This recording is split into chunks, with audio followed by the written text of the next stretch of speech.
Okay, so I'm going to walk you through naming seventh chords. This third drill actually is a step back because now we're going to be working on just one clef at a time. And we're going to have everything in the bass clef and one staff. We are expanding to three different key signatures: no sharps or flats, which is C major and A minor, one sharp, which is G major and E minor, and one flat, which is F major and D minor. Okay, so I'm going to walk through it and I'm going to give you some little tips while we go. You can see that I'm ready to play the piano, which I recommend that you do as well if you can get yourself to a keyboard or even a melodica or anything to make this practice real. Because remember, we are making music even when we're doing a drill. Okay, so a couple little things that I want to point out for you. Notice that each chord is in close position. Okay, now what close position means is that there are no chord members between any of the voicings or voices. So here, let's just say we have an F chord or even an F major 7 chord. There's no chord member between the F or the A or the A or the C. This is in contrast to an open voicing, right?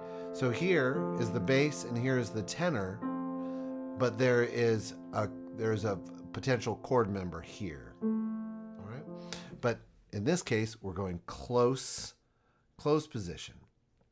Okay, remember to indicate the quality of the chord, as is our practice, using capital Roman numerals for major seventh chords and dominant seventh chords. This is MM, major 7th, and major minor 7th. And lowercase letters for the minor 7th, aka minor 7th, the diminished minor 7th, which is also called the half diminished 7th, and the diminished 7th, the fully diminished 7th chords. Take care also to choose between the circle with the slash for half diminished and the full circle for fully diminished. Okay, let's take this drill and we'll walk right through it and you'll learn some things.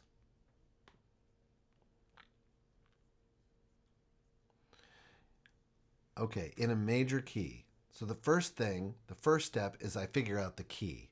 It's a major key. It's a sharp key. I know that this sharp is the leading tone of my key. So I know I'm in the key of G. So first establish the key. Now I'm going to play it because I like to do that, and I recommend that for you as well.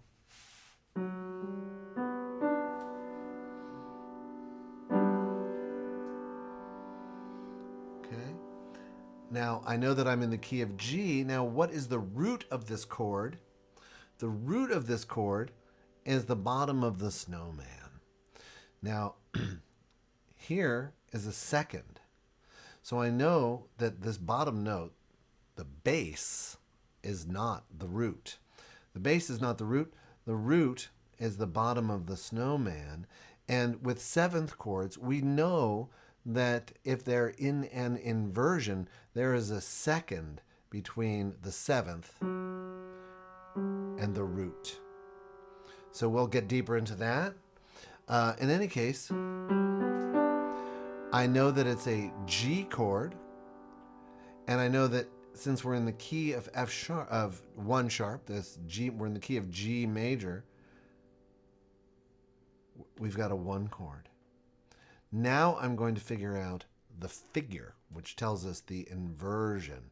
So here's a G major chord in root position, in first inversion, in second inversion, in third inversion.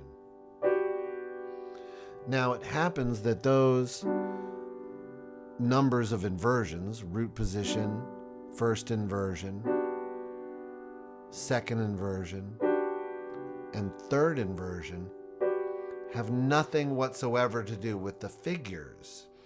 What we use to determine the figures is simply counting the intervals up from the bass note, not the root.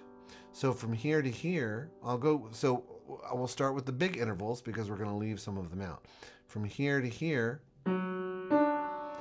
is a sixth. From here to here is a fourth. From here to there is a second. So technically, we have a 6-4-2 chord. A 6-4-2. Well, it might be that, but it's not. And it is this. It is a 4-2 chord. Okay? The 6-4 chord, that's an inversion for a triad. So in contrast to the first semester where you just counted up the intervals and everything goes, now we're going to start to learn some of these discrete interval figures. Let's go to the next one. In the minor key indicated by the key signature. Okay, so it's a 1-flat key signature, which I know, because I know my key signatures, takes us into D minor.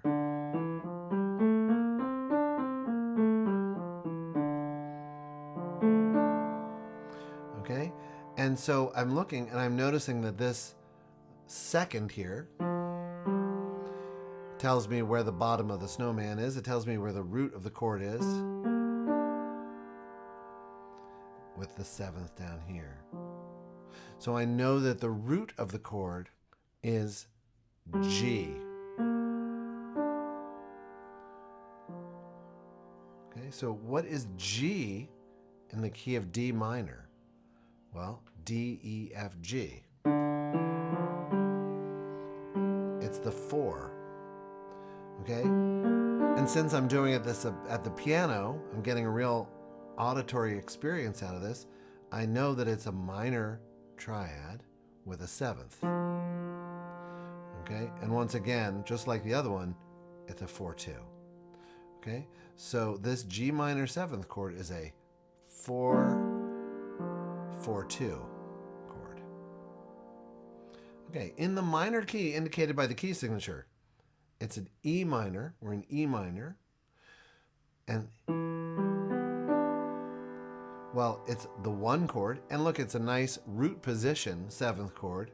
It's the 1 chord. Now notice I'm selecting the lowercase 1 because it's a minor chord. And since it's in root position, the intervals are 7, 5, 3. And since the beginning, we're letting go of the 5s and the 3s. We're not writing those down.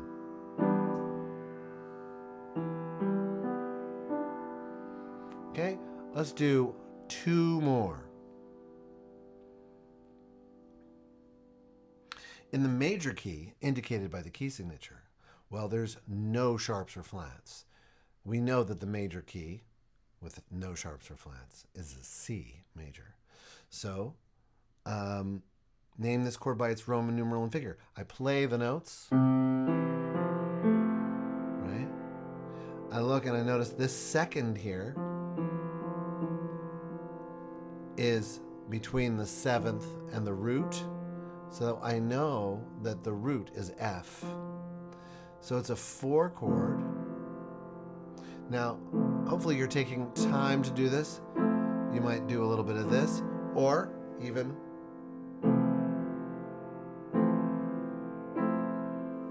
you don't have to be a great piano player to enjoy making sounds on the piano, right? This is really all this is about, making sounds and giving them their names. So, name this chord by its Roman numeral and figure. It's a 4 chord. It's a major 7th chord. Whoops. Major. So I'm choosing the uppercase, not the lowercase. And, well, what are the intervals here?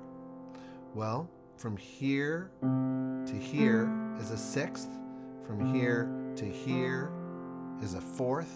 And from here to here is a 3rd. So we've got a 6, 4, 3. Okay, or leaving out the 6 as we sometimes do, it's a 4-3. Last one. This is a good one that we're going to squeeze in here. In the minor key, indicated by the key signature, 1 flat is D minor. Okay. What is this chord? So, oh, I love it. So again, I'm looking for the second. That's the distance between the 7th and the root. And now I know that it's an A chord.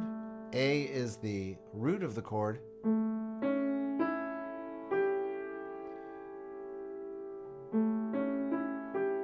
So it's a 5 chord because 1, 2, 3, 4, 5.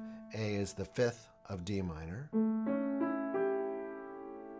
Notice that we've got the lowercase v for the minor 5, and we've got the uppercase V for the major 5 or the dominant 7th chord. Okay, so this is our chord. It's a 5 chord. Now what's the inversion? It's a 6, 5. So it's a 6, 5, 3. Let's find that. 6, 5, 3. Well, 6, 5 is the one that we choose. Now, again, we're still counting intervals, just like you have developed great skill in, but now we're leaving a few things out, and we're covering for ourselves in our leavings outings by having just a discrete number of choices. Here are our 7th chord figures, and here are our 2 triad figures. And actually, you're not going to see any triads in this, so you can ignore the 6 and the 6-4. I put those in there so later on we'll get into triads, and it'll be like taking the medicine ball off. Okay, so enjoy your 7th chords.